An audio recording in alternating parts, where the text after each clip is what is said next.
Welcome into the new podcast here on the channel, as it's The Pound, as I'm Kramer Sansone along with Jay Binkley. Pound it, baby! Yeah. Pound it, baby! Come on, Kramer. So Let's bring this level up, brother. Let's have a little fun. The Pound Town, as we're going to at least probably call it at some point. The Pound Town. I was always a fan of the Dog Pound, man. When they moved that team from Cleveland to Baltimore, I was sad, man. I felt bad. Not that I ever feel bad for Cleveland about anything, but they took there was the big dog out there with that dog mask, and he had those dog bones and everything. Like, the real fan was getting shut out, man. I felt bad for the dogs. And they end up taking out that dog, and when they came back, the new dog, which passed away this past season, R.I.P. Don't know what the dog's name is, but R.I.P. But Bink, it's been a weird time for us. We've been doing a lot of odd things. We've been doing simulation baseball. It's true. Watching some things we haven't had. Even this past weekend, I think I have appreciated NASCAR a little bit more. Because, I know we both watched that. We also watched the match with Tiger Woods and Peyton Manning taking on Phil Mickelson and Tom Brady. So, I don't know. I just think right now is a time for weird things, but good for Brad Keselowski winning. Kramer, we're at he shouldn't have. We're at the stage where you're trying to throw things into a trash can in your room. True. You know, you across the room, like to see if it hits. We're at this age where you and I are doing all this virtual stuff. I mean, you've been doing this virtual thing long ago with the Denver Nightwings and the football game, and you and I have been doing this virtual Royals game. We're on game 55 tonight. Yeah, 55 tonight. 55 tonight, and if nobody's seen it, it's on YouTube, Twitch, Twitter, Facebook. It's hard to miss. It's hard to miss. We started this off on opening day, and with plans to continue. This just wasn't opening day. We needed something, man. You needed that sports fix. And what I found is, from the people I've talked to and the people watching it, they say thank you. Yeah. Like, I've never done anything at 610, and I've been over there since 2012, and I really haven't had anybody say thank you. But with this, I've heard of, maybe with Chiefs talk here and there or something, but I've really heard a lot of thank yous for doing this, because they wanted it, and they wouldn't tell you thank you unless they meant it. But I think it's kind of a healing process for myself, for you, for the fan. It gives us something virtually to watch. And, we went a good month and a half, almost 2 months, with this being the only thing in town. Yeah. And as you mentioned, we've been seeing UFC. Yeah, which has been nice. Which has been a pleasure. NASCAR. That combination was 2 weeks ago. It was a great weekend to have NASCAR and UFC. A lot of viewers, a lot of eyeballs on that. And then we get golf and NASCAR. Listen, they're not one of the big four, and I consider the big four NBA, NHL, NFL, and MLB, but they're right outside of it, man. Golf and NASCAR right there. And this might be the time for golf and NASCAR to probably eclipse getting into the big four, to make it a big six from now on. Because, there's nothing going on. People are gravitating towards it. It's like, I bet you anything, people were watching the match just because of Tom Brady and Peyton Manning. I know that's for a fact to me. I watched the first match between Tiger and Phil Mickelson. A complete dud. I didn't like it at all. So it's just bringing in that aspect of, maybe if it's more people coming out of the range for it, maybe let's get another NFL player, maybe a Major League Baseball player, and that's maybe a basketball player. Put Michael Jordan out there. There's going to be another match. See, I think you're right. It was personalities. I'm not going to golf is boring. Because they've talked about doing another match and have other players, like younger players, join them. Is that really the draw? Or did people watch? Because you got the hardcores, but outside the hardcores, you got other people that are interested. Yeah. You got people that weren't golf fans watch us say, oh, there's Peyton Manning and Tom Brady. And not only that, some of Tom Brady's play resonated with us Joe Blows, sitting on our couch saying, that's what I do out here at the municipal course. Especially with Tom. Hitting in the water. That's what I do. And here's a guy with 6 rings, stepping in an arena of another. That was the draw to me. Phil and Tiger the first time was cool, but we had sports. Yes. But you had other sports. You had other choices. I've always said with television, the reason that it's so spread out with the ratings, there's so many more things to watch. Back in the day, Kramer, there was just NBC, Fox, CBS, ABC, and then ESPN started filtering in, with TBS and WGN, but there wasn't that much, man. Now we can watch anything from the MAC to the WAC to you name it in college football. We can watch it. So right now, it seems like we're kind of oversaturated with sports, but when the time when it's gone, we're grasping for anything and everything. And I see why the match worked out this way. And honestly, I feel like the match would have been completely different if there were people out there watching. I don't think we would have gotten the little tiny little smirky comments from Tiger Woods or Peyton Manning trying to tell some stories. I don't think we'd get that since there's so many eyeballs on them. They might get a little tense and nervous. Yeah, I know they're used to seeing all those eyeballs on them playing at a top level sport, whether if it is golf with Tiger and Phil or football with Peyton and Tom.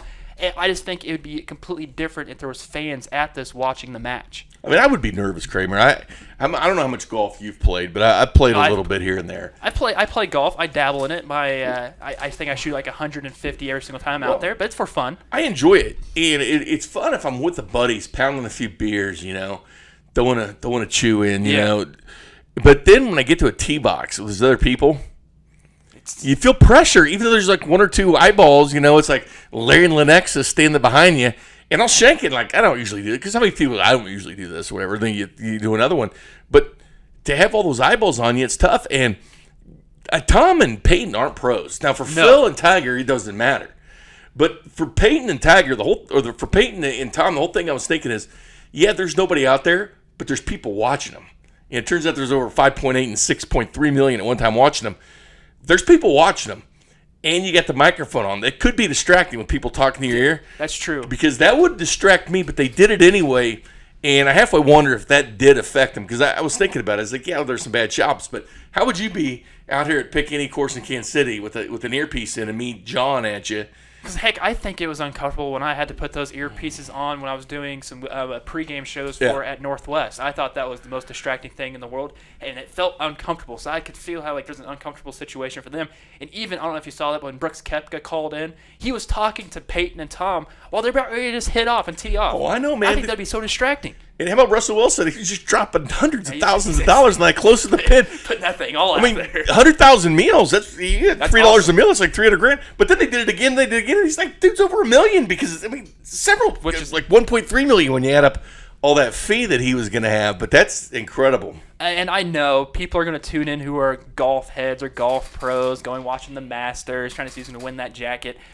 We know people are going to tune in for that one. But I mean, if you're going to talk about, I don't know, what's another PGA type course? Maybe the FedEx Cup. I'm not going to pay attention to the FedEx Cup. Maybe if it's the match gets thrown in there, and how about it's a brand of tournaments is a championship. So how many people get in there? Like over 40 get into a championship game? Maybe 38. Well, they limit it. They keep cutting it down as you go. So I think it's like NASCAR. They need to have the match happen every single year. The top 18 golfers grab it's like a draft pool. I will take a list of professional athletes that are not even a golf related person, but they play golf every once in a while, kind of like say if it's Peyton or Michael Jordan in there. They just pick, okay, I want that person, I want that. If they can do that every single year, I think golf the sport of golf will even skyrocket even more than what it is now. There's some baseball players that like to see play. How about Mike Trout or somebody like that playing in this? And I mean, some teams wouldn't like it because of the golf and baseball swing might hurt it. But I know golf was proud of the ratings, but it's the largest cable event, so it's not CBS. It's the largest cable event. But I don't know how much I'd promote it. The fact you have these quarterbacks, they made people watch it. So you've had all this other golf. You put a couple NFL players, and boom, it works. And here's the other thing I really liked about it too, Kramer, that I think resonated with us at home, is seeing Tiger. And I commented to my dad because I watch this with my dad. This tournament because he loves golf, and then we watch NASCAR. And I said, "Isn't it fun watching Tiger drive a golf cart?" Like they were getting off before it stopped, like we did. But you don't see that though. You see him walking in the caddy, carrying the clubs. But there was the fellas driving their own golf cart like Phil and Tiger. We don't see that. We see them walking up the course. They were driving their own cart, like. Tom was even driving and checking his cell phone like everybody does. Driving. Come on now. But they were driving golf carts. I mean, that awesome. Dehumanized everything, and I think that was a big part of it, to be honest with you.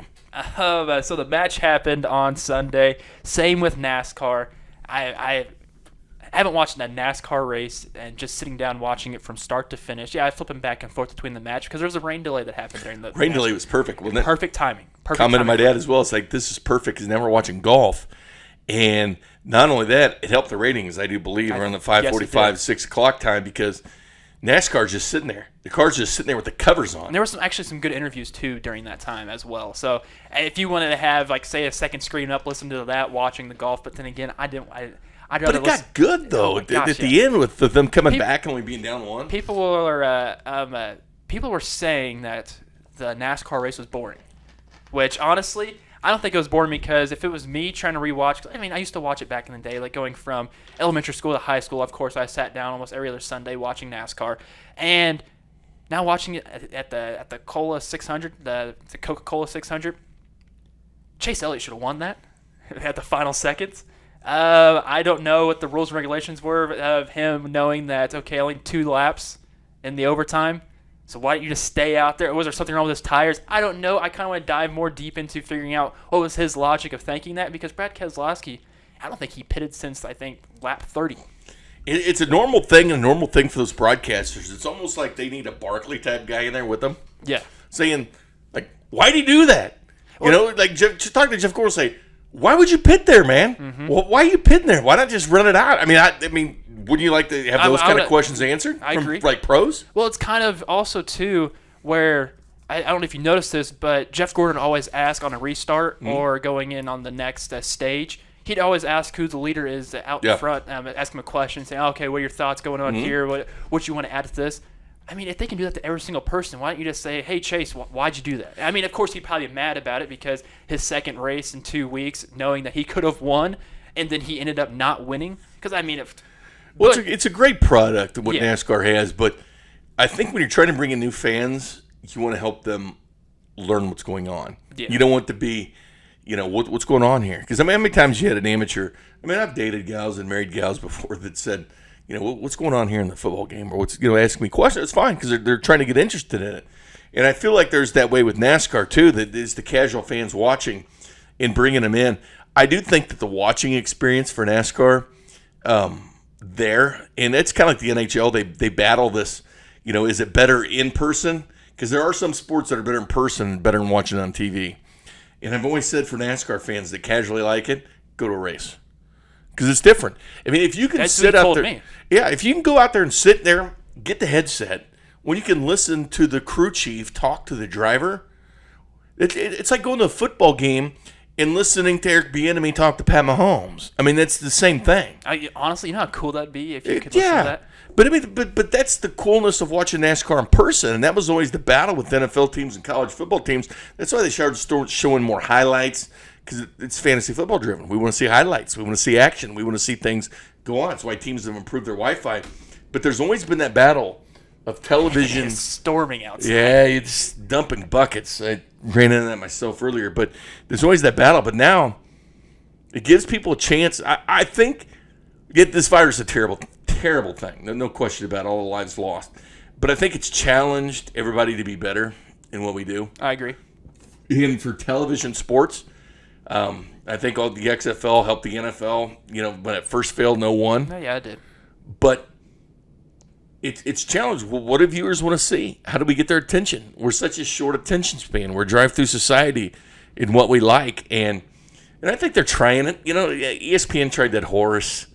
They tried it. That's why I didn't knock it. I mean, a lot of people criticize it. It was bad. But it was doing something. It was doing something. And that was key. It was doing something when we needed something done. That's why I won't criticize it. Yes, it sucked. But you know what? I'm not going to criticize them for doing it because they did something. And you mentioned that everybody's short attention span. I wonder if social media kind of helped improve the short attention span for people, because, say, if you're on Twitter, you're just keep hitting that refresh button, hoping the next thing pops up. And right now, that's the exact same thing what we're doing right now with sports. We're getting that with Korean Baseball Organization. We're getting that with NASCAR. Now UFC before that. And now somewhat of a little bit of golf. And now we're just hitting that swipe button, trying to refresh to hopefully at some point, like Japanese baseball's going to come back in June, I believe 11th or June 12th without fans. So when's that time we're going to get that with, say, the NBA or the NHL, because all these Biodome features are happening. And I don't, honestly, personally, I think the Biodome thing is a great idea. Do I think it's going to happen? No. And there's no way you're going to seclude teams and players, say, go to the NBA. Make a good movie. It would make it an excellent movie, to be honest. If, say, it's like the Disney World, Disneyland, wherever it is, wherever they're at in Florida, can't remember which one it actually is. If they send there's 8 teams make the playoffs on East and West, and there's probably a little bit of play-in games to make sure you seed in bracket. So we're going to see about maybe 20 teams there in Florida. There's 12 players per roster, minus 3 guys that usually sit out per game. Are you going to see that many players want to go there around that time and not be around their families? Because you know for a fact after an NBA game, say it's LeBron James, he's going to go home after the game at Staples Center, go home, be with his family. Well, they're probably ready for it at this point, to be honest. I think so. Some of them are like, I need to get the hell out of this. Yeah, I think at this point they are. But I think you're on something. The short attention spans, you give something for somebody to do, but why not give somebody something to do that has to do with what you're doing? You know what I'm saying? Yeah. It's like you and I in the simulation baseball, we like to let them choose the uniforms they wear. It gives them something to do while doing what we're doing. It reminds me of a beer fest I would go to in Parkville.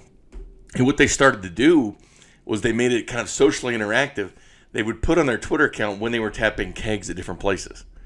So you were there, they were doing what they do, but you, when you surf your phone all the time and do what you're doing, you're surfing their Twitter account and their social media because they're letting you know information. Same thing with baseball. Whenever they made this, with the apps where you can order food from your seat and stuff like that, they're giving you something to do while being there. Because for a while, baseball said, hey, come on out. We're increasing Wi-Fi. We want you to use your phone. But then people are getting plunked with baseball, so now they're at nets. It was a catch-22. They're giving you better Wi-Fi to get in your phone, but then when you get on your phone, you're getting plunked by baseballs. Now they've remedied that with the netting. But they give you something to do, just like NASCAR. Give someone something to do while doing what you do. And see, that's the thing with baseball. If you're on your phone during the game portion, if you're going split between innings, that makes sense. Get on your phone then. Do not get on your phone when you're watching and you're there and it's live play right now. I can't stand it when you watch the TV, the crews, they all pan out to the people out in the crowd. They're always on their phone doing something. I'm like, you're literally sitting on the third base side. This is pre-nets. You could get whacked in the face at any point in time. We've seen that happen. It's a sad part. I'm glad there's nets now. Oh, you mentioned NBA, and we'll dive into it more, whether it's going to work or not, when we kind of look at the different sports, Kramer, and if they're going to work or not. But, since people aren't going to be there, NBA, give them something to do while you're doing what you do. Let them do stupid stuff. Let them pick the uniforms. I showed you something that went defunct a couple years ago, and I thought it was freaking brilliant. Oh yeah, for something that I didn't give a rat's ass about. It was the Utah minor league football arena team. Football team. And you sat at home and you chose the plays. Everybody watching chose the plays. They would call what the listeners wanted. It's a little far-fetched, a little out there, but heck, it was basically AA level of arena football, and they did it, and I thought, this is kind of fun, because it drew me in to watch a team in Utah and Kansas City where I was interested in what this team in Utah was doing because they let me pick the plays. That was fun. Give the NBA fans something to do. I'm not saying pick the plays. We don't want to see that. We want the integrity of the game. Pick something out, though. Have the listeners pick the uniforms for the next game or something like that. Give us choices of combinations and something to do while they do what they do. You see what I'm saying? It's like...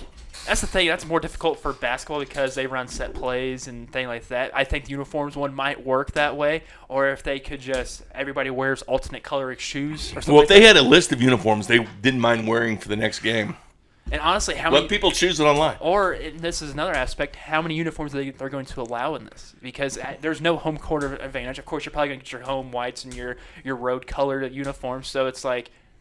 There's no home court advantage of anything. Maybe if there's like a little watch party, people can watch like a streaming watch party. Let's say if it's like a Twitch. Say like, okay, Lakers fans, if you come here, we can all chat and talk on that thing. That's a kind of a cool interactive thing because most people will not talk to each other at said sporting event unless you like, oh hey, yeah, go Lakers or yeah, go Bulls or anything like that.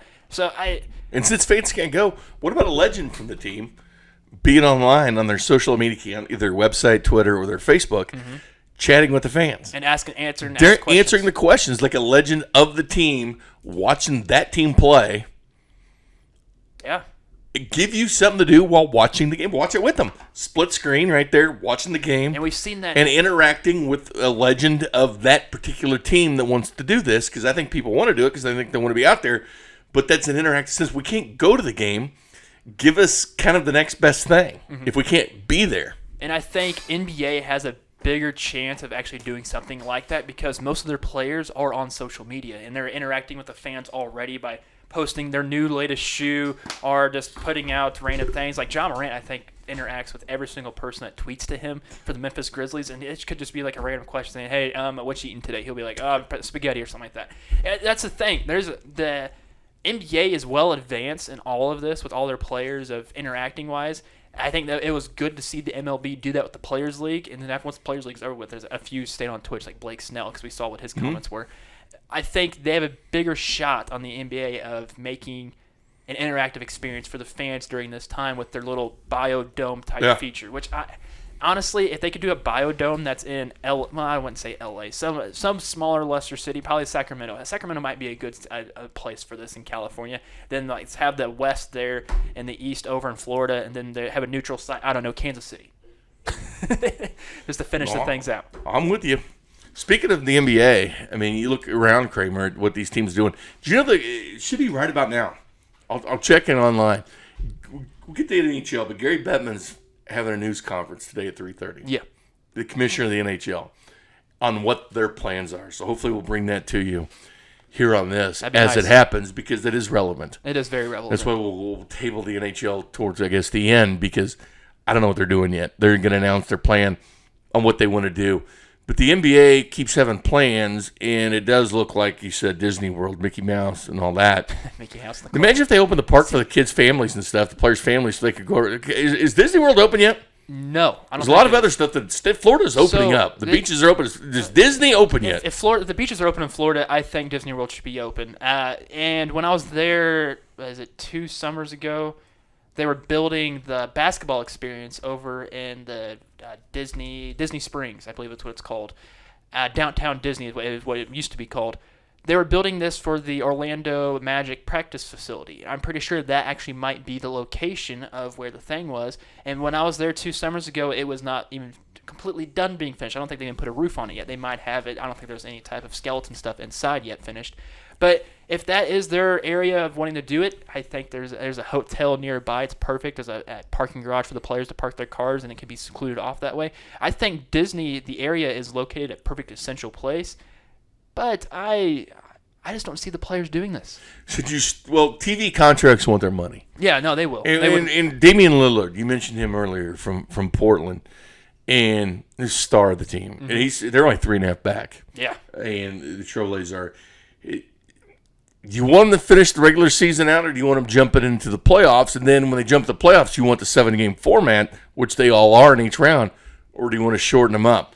I would say I would have to shorten those things up because there's no reason for a team to play a 7-game series. It used to be a 5-game series back in the 90s or in the 80s. So was there a reason for teams that aren't even in it to go? No. Because that's the question. There's a lot of Damian Lillards out there. No, if you are... Now, they have a chance. That's the thing. They do have a chance, and it depends on how many are invited to go. I mean, right now, the only team that's eliminated from playoff contention is the Warriors because they're 15 and 5,000 because they're terrible this year and everybody's hurt.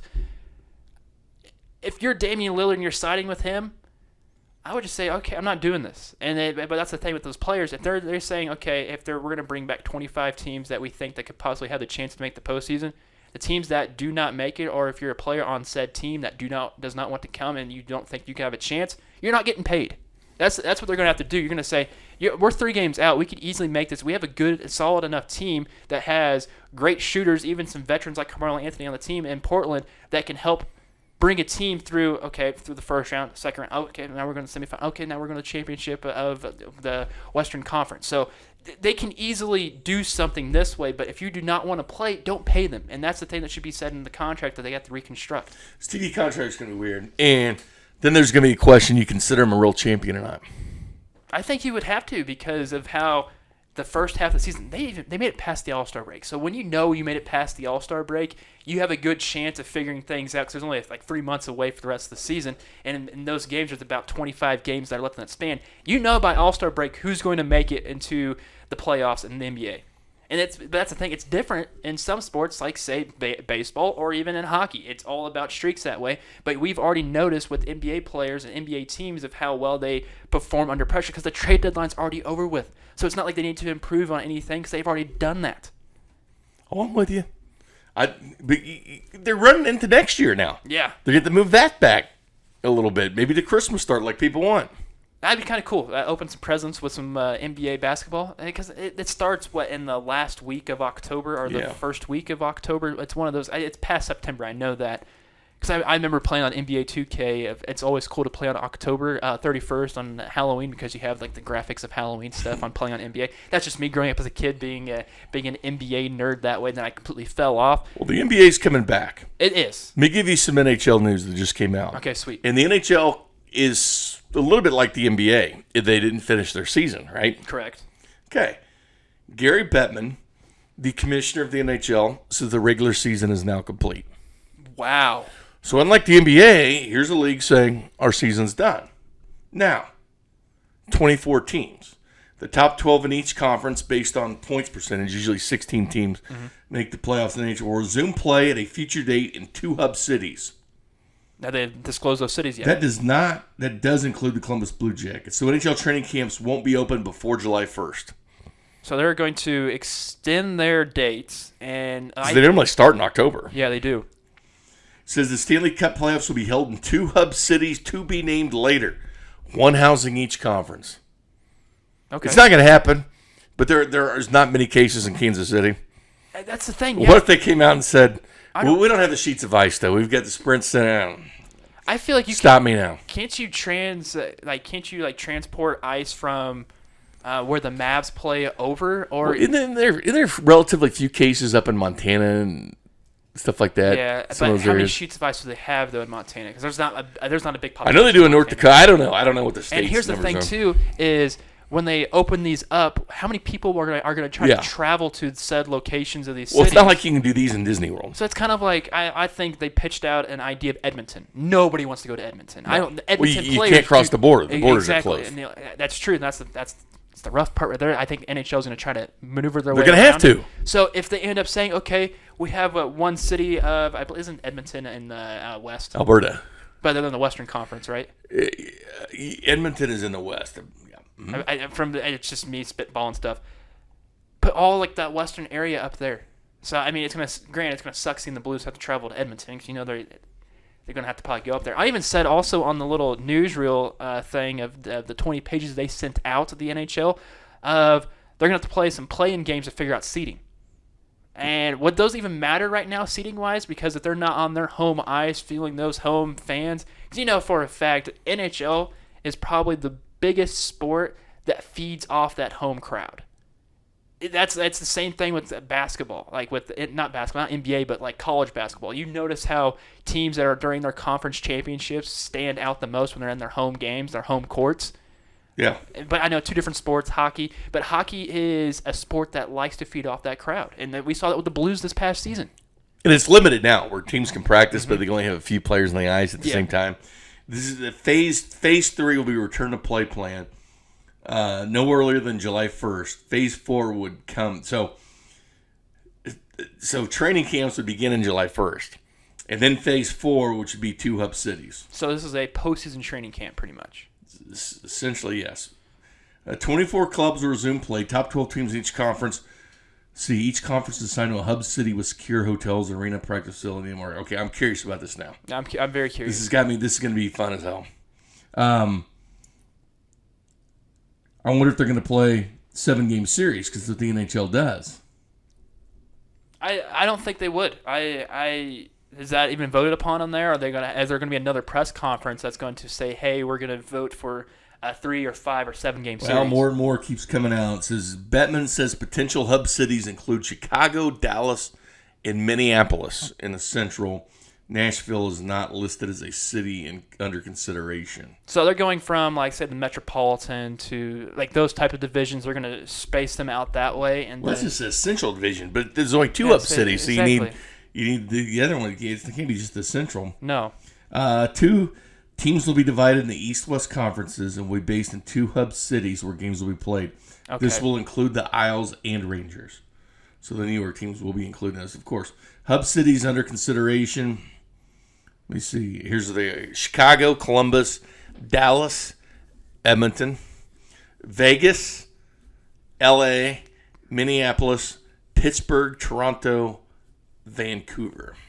So they're sticking with home ices of teams that are probably so. Yeah. Vegas is actually an interesting one because Vegas was another one that popped up at the NBA of trying the to hotels that are available there. Yeah, exactly. So could we possibly see during the if there's 2 cities for NBA and there's obviously going to be 2 cities for the NHL if they're going to be in the same area and location. I'm just looking at East and West and like Pittsburgh's on there, Toronto they could handle the hotels. On the East, Chicago definitely could. Columbus, not so much. Unless they house them in Indianapolis and they drive those 3 hours a day. Dallas could host hotels. I feel like Dallas Vegas could. Los Angeles. But L.A., California's a mess right now. I mean, they're and when things are opening up in Texas, people are going to be trying to surround California's, I don't know, man. They have too many restrictions. And here's also a thing to talk about is, say, if it is the NHL or the NBA, how are these guys going to eat? They're going to have to, like, charter things in, make sure everything's clean, everything's proper. The people handling the food, they're going to have to test them every single time. It's not going to be easy. There's so many things that are going to play a factor into this that it's going to be hard for it. But when it gets here, we're going to keep refreshing that Twitter feed and figure out, hey, we have live sports again. I don't know. It's just I want things to come back, but I want it to come back in a safe manner. And if that means no fans, so be it. No fans. I'm fine with that. I'd be sitting there and watching some NHL every day. I'm watching Korean baseball. I'm staying up or even waking up early to watch games in Korea. Did I ever think I was going to do that last year? No. I didn't even know who the hell the KBO was. And now I'm like... You're all about the KBO. I love it. NC Dinos are my team. I'm trying to get some merch right now. It's taking a bit because of the overseas stuff getting sent here. Keep waiting. I'm going to wait for about a year to get my NC Dino stuff. But at one point, I'm going to get it, Big. Well, you found something in the KBO. Now, my question is, are you going to stay with it? Yes. Let's be honest here, though. I like the KBO, too. Don't get me wrong. But if baseball is playing right now, which that's the other sport we'll hit on here in a second, but baseball, we still don't know what they're doing. They can't get on the same page at this point, so we don't know. But if baseball is being played right now, would you still give a rat's ass about the KBO? I think I would. I really do, because of the time zones is completely different. I know it's hard to find replays of the games, but I actually found this thing on YouTube that actually gives condensed versions of the games, that if I say I do not watch this game, I'll just go back and watch 20 minutes worth of it, get the best highlights of it, and be like, okay, I feel satisfied with this. But I don't know that I would. I think I would, because I like Major League Baseball so much. Too. And listen, the KBO gives me it's like that appetizer, man. I'm all about the main course. Yeah. Appetizers is fine, but give me the steak, But man. you know me. That bloomin' onion's fine. Give me the steak. I watch AAA baseball. Do you think I could... I do too, though. See, that's the thing with KBO. But that's guys I'm going to see in the pros. Well, this is what Hyunjin Ryu said. He said KBO is a AAA plus version compared to Major League Baseball, which I completely agree with. But I'm watching this guy like...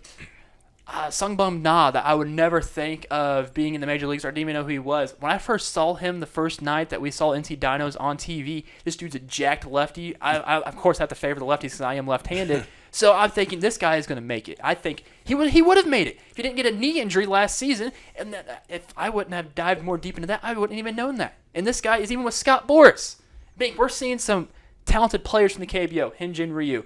We saw Eric Thames come back over there. Put it on at a normal time for us. That's what matters. It does. So that's the thing with me. So these 4 a.m. games. Come on, dude. Day job. I'm downstairs. You are, but nobody else is. I know, but that's why I'll watch it. And yes. I will watch these replays. Like I'll even listen to. But they need more than you, Kramer. They need more of me. I mean, they can't fill a schedule with a bunch of Kramers. I also do think that some sporting event or some TV network needs to pick up the KBO after their contracts are done with ESPN, because people will. I was talking about people aren't watching Major League Baseball enough. They're not going to watch that either. I mean, you never know. They're not. I was talking with Bob Fesco, and he was like, "I wish there was live sports like this. Yes. Every single morning during my morning show." So yeah, but Fesco's done his morning show watching MLB quick pitch highlights, and that satisfies him. So I love quick pitch. Me too. But I'm saying, Kramer, with baseball has a hard enough time as it is. That's true. And then they integrate KBO instead of MLB. Not so fast, my friend, as Lee Corso says. I'm still because I make content on my YouTube channel. You could just we're on the YouTube stuff channel. You get there, Kramer. Make some KBO stuff. I give you credit. The TV lineup every single week because I know there's people like me that want to watch it. So I'm going to try to give you as much content as possible.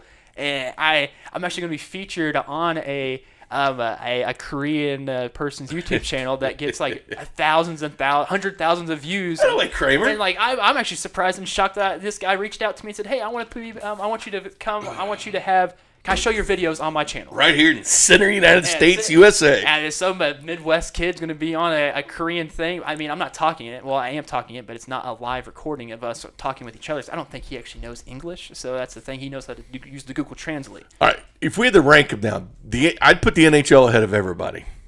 Even the NBA. Even I'd put the NBA. Well, for right now. For right now, I think the NHL's in the league because they have a plan. Because there's no plan for NBA yet. It just says we have a doing location. It. We have a location. So the NHL won. Yeah, for right the now. NHL jumped to the top this afternoon. Then the NBA. I don't know. But you know what? You can't even put the NBA up there yet. You can't. Well, the NFL is set. They've already done the NFL might be ahead of all of them, to be honest with you. And I don't think it's. The NFL is an outlier because it's not the season yet. Exactly. So you really can't put them up there yet. But they would be because they're set and they said they're going to play. Well, and not only that, but Jamie Pollard, the AD of Iowa State today, I don't know if you saw it, they're going to allow half capacity, 30,000 fans, because they hold 60. That's what he said they're going to do. So all 22,000 season ticket holders will get in. They'll sell the additional 8,000. But they're making sure all their season tickets, they'll probably space them out around the stadium. But there could be NFL teams doing this too. Oh, yeah. Miami's tinkered into it. Miami's trying to figure out ways to get butts in seats because they would lose so much money. The NBA's already lost, I think, $9 billion. So we can agree that baseball is behind. They're well behind, and I still hate the fact that we were told 2 weeks ago that they're going to start voting on things to bring things back, and nothing has happened. I'm getting tired of seeing Jeff Passan I love Jeff Passan, but I'm getting tired of seeing him on TV saying nothing's happened. I mean, it's the truth. I do enjoy Jeff Passan so much. He's probably my favorite in some time on ESPN covering baseball. I'm just getting tired of seeing that, okay, the MLB players are trying to figure some things out still. It's been 2 weeks later. They are still trying to figure some things out. Now it's between the players wanting to get paid and of the 50-50 split because there could be a cap type thing being enforced because the regular MLB, they want that to happen so they don't have to spend so much money on these players. Yeah. So it's just like a lot of things are happening that could hurt MLB right now. It's the players' strike in '95. I could have almost derailed baseball incompletely. Because they don't know what the revenue is going to be. And if they say, well, we'll prorate it, but let's say they don't play half the games. Yeah. What if they're not playing 81? Then what? Then they're going to prorate anymore? But anyway, Pollard says 22,000 season tickets have been renewed before the fall. Any fan who does not renew their season tickets and make their Cyclone Club donation by June 12th will not be provided the opportunity. So they have a timetable for that. So I don't know what they're going to do with the other 8,000. That's a quick turnaround. He says they do not anticipate selling single game tickets. So they'll probably get a lot more season ticket holders because that'd be their only way into the stadium. It would. To get to that 22 to 30,000. And this actually might bring a jump to people because some people don't want to renew their stuff every single season. Some people just leave it on that auto renewal. I'll do it. Well, this is great, but you got to remember a lot of us don't have money. It's true. You can see season ticket prices actually go up. Not season ticket prices, but people purchasing the season ticket stuff. Those might actually skyrocket a little bit more than they already are right now because people want to go out there and be like, okay, there's football coming. I'm down. I want this right now. Yeah. So I can secure my spot. And then you got to think about it. With this pandemic, at some point, we're going to have to treat this like the common cold, the common flu. People are going to be sick. They're going to go out in public because they already do that. Even with the people with the virus right now who don't know they have it are still going out in public right now, which is a scary thing. But we have to take that into consideration of there's going to be a chance that I'm going to go to a game and the person that I have to sit next to might have the flu, might have the common flu. And I might get that. And there's a good chance I may not. Well, here's the other thing, too, Kramer. And the leagues are back to fighting the battle, man. And I'll never forget when they redid Arrowhead Stadium, they put the renovations in. They put the Hall of Fame so you could walk through it. Mm-hmm. Again, the battle between the couch and the stadium. Add more views. In Atlanta, there's a new stadium. They have a fantasy football. They have, in Japan, they call them Excite seats. That's where you wear helmets and they don't have netting and you wear they cut out part of the net. Just smart. And they put helmets and they charge more for the Excite seats. Well, they had seats that rumble. Like if there's a big hit, it rumbles. Oh, sweet. That's awesome. But they're going to be facing this again because people have started putting multiple TVs up now because they're bored. They've been ordering equipment. They've been putting more TVs on the wall, and they've enhanced their man caves to watch sports. And so the viewer at home now is used to this stay-at-home stuff, and they've made the best of it to where it's going to be hard to get people to the stadiums when the home has become so comfortable and economical with food and beer prices. It's going to be a battle once again. Well, because I do not like, okay, I do enjoy going to a baseball game. I think going to a baseball game live is a lot better than going to an NFL game live. Because I went to, granted, I've been to only 2 football games at Arrowhead Stadium. One was back in 2004 against the Atlanta Falcons, which Priest Holmes and everybody else ran all over that defense in Atlanta. Then I went to the Raiders and Chiefs game this past season. It was completely cold, frigid. I think we left by the fourth quarter because it was, I think, 9-40 at that time. So I was like, there's no way that the Raiders are going to come back. It was awesome seeing some of the things. But I get a better presentation listening to Tony Romo and Jim Nantz call on CBS while I am at home, bundled up. Heck, I even might be eating my nachos. I probably made that cost me a total of maybe $4 to make, rather than me getting a thing of nachos at a game that's like $15, and if I wanted a drink, that's another $20. So it's like, that's ridiculous. I don't want to.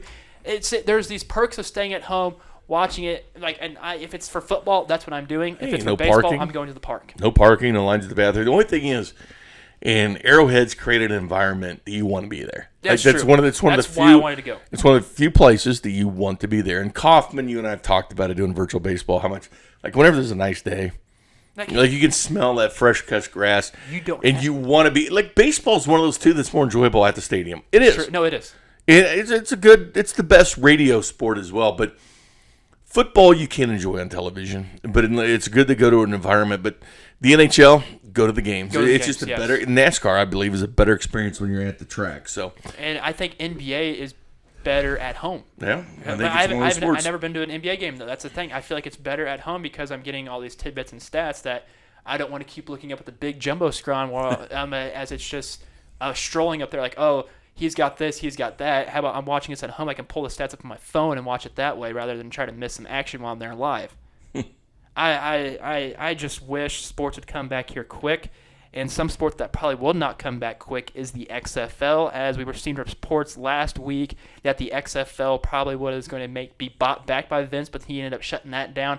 I wish somebody would be a buyer of the XFL because there's a good chance that this is some great football that should have stuck around for the next 15 to 20 years because it was doing so good at its time, but then this pandemic just said, I'm just going to hit the hammer on this, and we're going to close for good. I'm one of those that like the XFL. I felt it was going to work. Kramer, they had the hard part out of the way, and that's getting games on the main channels, Fox and ESPN that's and huge. ABC and Fox Sports 1. I mean, that was the biggest thing that it's not online, that's on main television. That was the draw. I've always said this, Kramer. I wish someone would buy it, but is it a cash trap or not?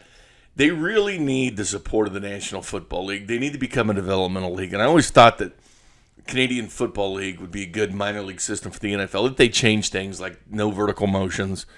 But there's also a lot of rules for the Canadian don't have 20-yard end zones. Yeah, I would change some of the rules, and they'd probably be willing to do it if it was Americanized and on regular channels.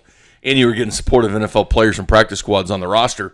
If teams were signed, certain teams, I think it would help it. But the NFL, I look at saying they need to, and a lot of people thought the AAF was part of NFL because it was on NFL Network in the beginning. Yeah. No affiliation. And the more I think about it, it's like, why would the NFL want to dabble in minor leagues? I mean, if they could be absolved of insurance and everything else, maybe. But the bottom line is, right now, college football, especially the SEC that's led in draft picks over the last 10 years, that's the minor leagues. Yeah, it is. They don't have to pay for Tua's hip. No. Alabama does. And they don't have to pay for insurance, don't have to pay the players. That is the farm system. It's primarily Division I. Yes, some Division II guys get drafted, but essentially your pool, 266 guys, I think, were drafted this year. It's always, with comp picks, 264 to 266, 267. But that's the pool, and they don't pay for it. Nope. So why would they pay for it? Not only that, I mean, if they wanted some of that TV money that's in there, but I don't think they want to hurt college football. They don't want guys to play 2 years in college football, then bounce like a clowning bounce to this developmental league for $500K, like you're seeing in the NBA with guys jumping to the G League and everything else early, or going and playing overseas instead of college basketball. I don't think they want that. The XFL, I think, was going to make it. I think it was too. I think this is bad time and placement for it. I truly believe the virus hurt this league. Well, obviously it did. Yeah, they're in bankruptcy, but I think the XFL should be known for not folding on its own, but folding from extraneous circumstances that are out of their control. And that's something that they can pride themselves for, because the first time it happened, they just didn't have the money for it because nobody was wanting to really watch it. Ratings were down. They kind of screwed over SNL in the first time of the go around. But I think the XFL had a chance, and as you mentioned, that maybe some people want a development league. Maybe this, say if it's like Jadeveon Clowney doesn't get signed at all this type of season, would have say he went to the XFL, he wouldn't have done that. But say he went there, then people are going to figure out like, oh, he had 20 sacks here, but that was against an offensive line that's not good, or it's not a NFL caliber type of thing. Granted, I do believe some XFL teams could beat, say, LSU or Alabama, because those are those guys that are the in-between stages of from college to pro. They just didn't make it enough to pro, but they're better than they were in college. So I still believe they were able to beat said LSU or said Alabama. It would have been a close game compared to saying if it was who was the worst team last year. Say if it was the Bengals versus LSU.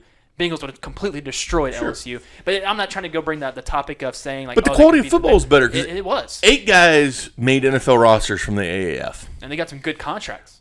Well, there's going to be 50 players. guys on rosters from the XFL. Yes. Hell, the Steelers signed 5 players from the XFL. They actually might start. The Chiefs have their backup quarterback. I think Tiamu's going to beat out Chad Henne. I think so too. From the XFL, from the St. Louis Battlehawks. So it was poised to make it. It's unfortunate because I do think in Kansas City was high in their ratings, even though there was no team here. They were high in the ratings. We were kind of you and I were kind of pulling for a team to it's come. A thirst for football, man. Play it over at Sporting's over at their field, because I mean a soccer field for the XFL is perfect. It worked great for Division II football. They had it over there. It was actually. I wish I would have went to that game, but I was working at Chick-fil-A at the time. I went to Northwest game over there, the snow game. The snow game. I wish I would have went there. To be honest, I wish, but I was working, so I really couldn't get out of there. Plus, I think I've been like frozen the entire time. I wasn't also working it for our media up there at Northwest, great school by the way for media if you're looking for that one of those. As is Pitt State. Yeah, we won't go there. So at the XFL, they had this thing called the Sky Judge. In the NFL, it might, do some little bit of test of having the Sky Judge. It wouldn't be the first time that the NFL has pulled something away from the XFL to like saying, oh, you guys perfected this. How about we tinker with it, and then we'll make it our own, and we'll say, oh, we were the first ones to do it. I think the Sky Judge will come. Troy Vincent came out today from the NFL and said we made a mistake with this replay rule. But they'll vote on Thursday. The owners will vote on this Thursday. You know what? Do it. Use the technology available. I mean, I've been a fan of instrumenting the pylon cam inside officiating. Not only that, Kramer, you know me, I'm a fan of putting a camera on the first down marker, on the sticks. Yeah. So you can see right down the line. So I'm all for technology and the use of this. And they said if this didn't pass, in preseason football, you might see an extra official being assigned to the games. So you see that extra official if they don't go with the Sky Judge. But that's only one of the 2 things on the docket, that and then the 4th down rule. I do like the Sky Judge because they need this. They need it. They should have had that a while back. Make it accurate. Because once the AAF kind of implemented it, it's a big. That was the first one to actually done it. I think that's when the NFL should have taken that, because what they did the pass interference rule that they just we're not reviewing those anymore. That was that one season because of our mistake with the Saints and Rams game. That was our screw up. Yeah, we should have owned it. We didn't. Okay, now we get the Sky Judge. We have that now. It's taken them 2 seasons to get the Sky Judge in, and it may not even pass. That's the thing. That's the sad part. They did it right. And the XFL let the AAF fail because they didn't jump right into it. AAF went way too early. I think the XFL sat in the weeds, hoping this was going to happen to them fold, and boom, they became the only thing. Mm-hmm. And they took the technology. There's so much things in football that can be technology. They've been working on a deal over in Europe. It's about putting the computer chip in the football, where you have the goal line with the computer chip so you can actually see if the ball went across. However, it still takes the human eye because you have to determine when the knee went down. Mm-hmm. And I think you should put knee pad sensors. I think you should censor up everything that you can. I'm for the pylon cam. I'm for the first down marker cam. I am for making this thing accurate. but you got to be careful how you're doing it because there's still the human element because you have to determine when that knee is down and that ball crosses the goal. I just thought of this. If you can put sensors on players batting for the Astros, I think you can put knee pad sensors on the thing. Big 12's already doing it. Yeah. College football's already doing it. They have sensors all over your pads. There are coaches that can go and see where linebackers were in play every time they were in the field. That's how you can't hide. No, because they're watching your every movement where you were on the field because you're graphed up. And that's even a better way to even watch film. Like you can just see that. Also, you're graphed up. MLB proposal. This is just breaking pretty much. The proposal that it includes pay cuts for the highest paid players, which I doubt that's going to fly. We're not going to see. I bet you think we're not going to see baseball this year here over in the States. But that just came out just as a few minutes ago. Hey, we got some more breaking news on this podcast. Oh, this is, we had good news. And we had some bad news. That's bad news right there. You and I could be simulating for a while, my friend. So, yeah, and honestly, Bink, I would not mind that. Granted, yeah, it's 2 hours that I probably could be doing something else with, but there's nothing else I would have want to do besides, do some simulated baseball with the Royals. Passing's all over that. The 4th and 15th rule on the own 25 instead of getting rid of the onside kicks. I'm a kicker guy. I don't like this. I think, granted, you can do it twice per game. I think if you're a team, say if you're the Kansas City Chiefs, who can easily do this, Patrick Mahomes can do a 3rd down and 30 and still convert a 1st down on that type of play. Yeah, granted, it's a 4th down, though, so there's more stakes to be raised. If you're the Chiefs and this does pass, if you score a touchdown, you better do this your first time.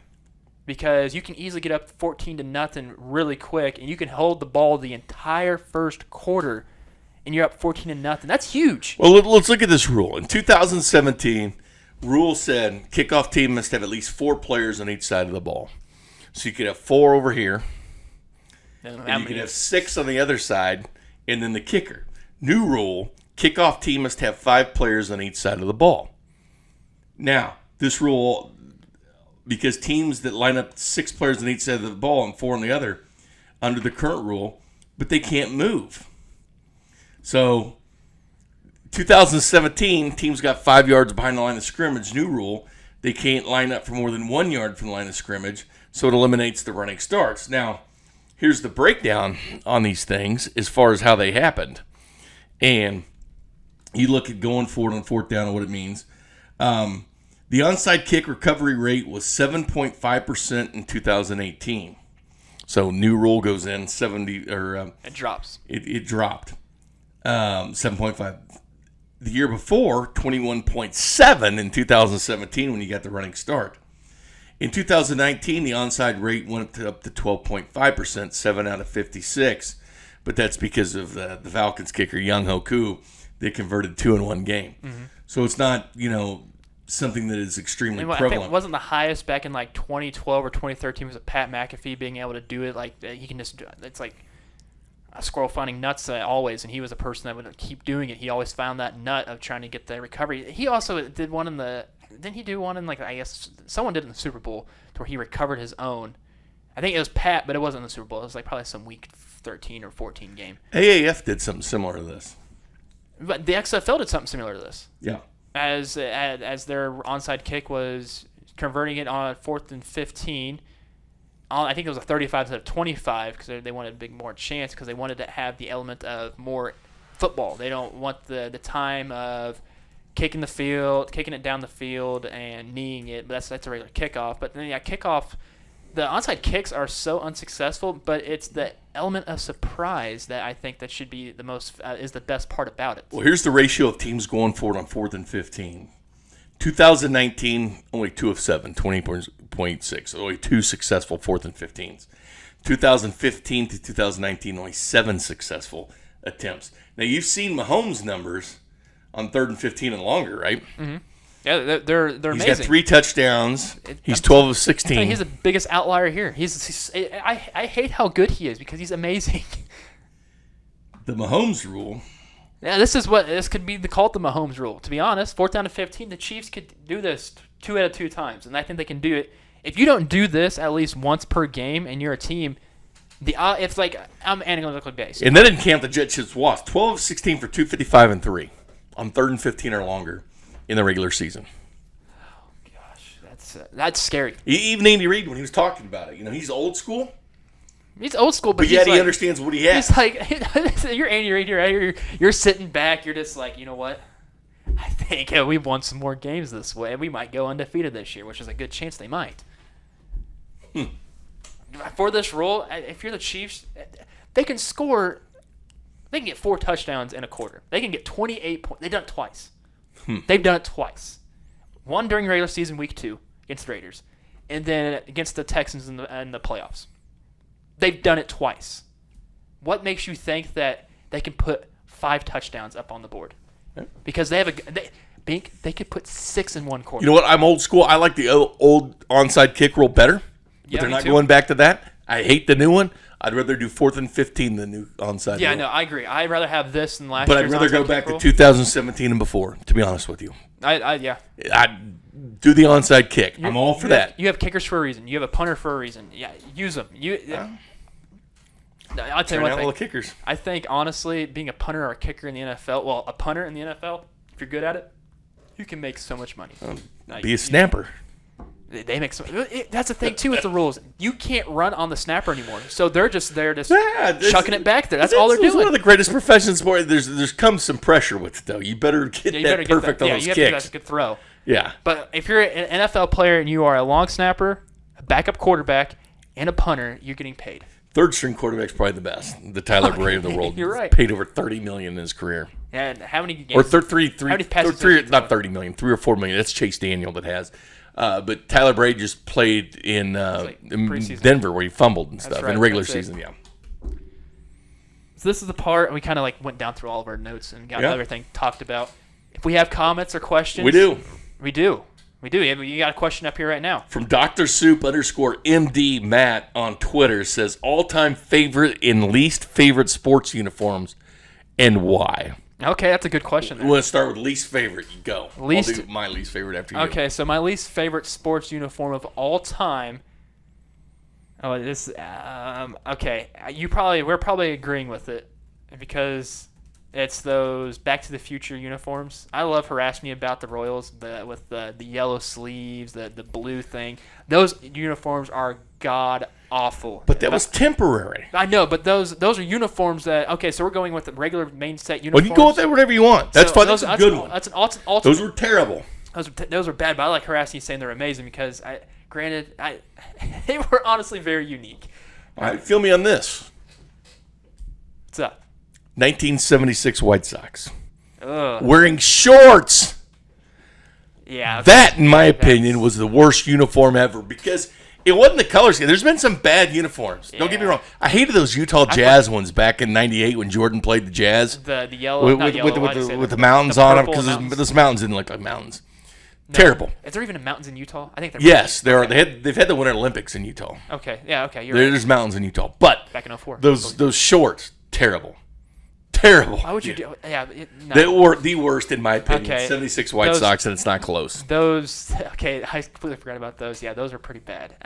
If there's another one, the Islanders when they had their logo was different and it was just ugly. I was like that was probably. The Canucks had some bad ones too. The Canucks were pretty bad. Is there a best one on there as well? Yeah, it says what's your favorite. Oh man. Okay, so this is. I love the St. Louis Cardinals Saturday uniforms to where it's that off fade white. It has the red piping. Oh my gosh, I wish that could be their home uniform forever. I love that uniform. Granted, I'm a Cardinals fan, so it makes sense that way. But I do like the 03 Royals uniforms back in the day with the black undershirts and everything. I did like that too. I'm a traditionalist. My favorites are anybody that keeps it simple. Alabama, I love Michigan's. I love Michigan's. Alabama, Penn State, Nebraska. Yes, you can have all the uniform changes you want.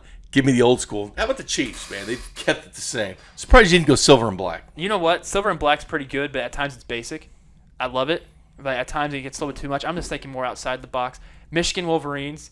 Any uniform they have is absolutely amazing. I love the helmets with the clashing with the dark blue shirts, the white, yellow pants, or even what they go with all yellow, highlighter yellow in their basketball uniforms. Completely amazing. But yeah, that's actually a great question. All time and least. Don't you like the number on the side of the helmet? I mean, for like say Alabama, Mm-hmm. it's cool. I like it. It makes it more unique. I'm guessing you get to keep your helmet at the end of your career. I'm assuming. I'm not 100% sure. I have never played football in my life. I kind of wish I have. I played football, but not football. So I'm not. It's not for me. I don't like it. Give me the numbers on the side of the helmet. Give me Alabama for my favorite. Okay, I like that. Worst, give me the White Sox. 76. No shorts in baseball. Yeah, those are terrible. All right, so this is the part of every single time. Ask questions that way. Either if it's you tweet it at us, put it in the comment section here on YouTube. But that will do it here on the Pound. Bink, one down, many more to come. Pound Pound it, baby. Oops, hit my computer. Probably broke it. Make sure you like, comment, subscribe, do what you need to do. Have a good one.